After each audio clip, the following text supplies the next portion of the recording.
Indianapolis Museum of Art, an episode of the 7 world-class art museums that always have free admission.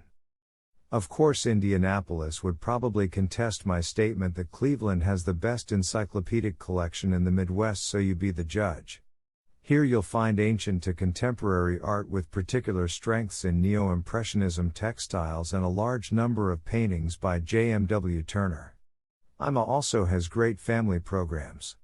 After a recent renovation and expansion, the museum is poised to be a major leader in contemporary art collections.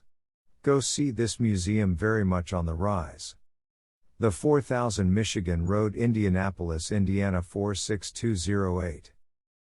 Hours: Tuesday, Wednesday 11 a.m. to 5 p.m., Wednesday 11 a.m. to 5 p.m., Thursday 11 a.m. to 9 p.m., Friday to Sunday 11 a.m. to 5 p.m.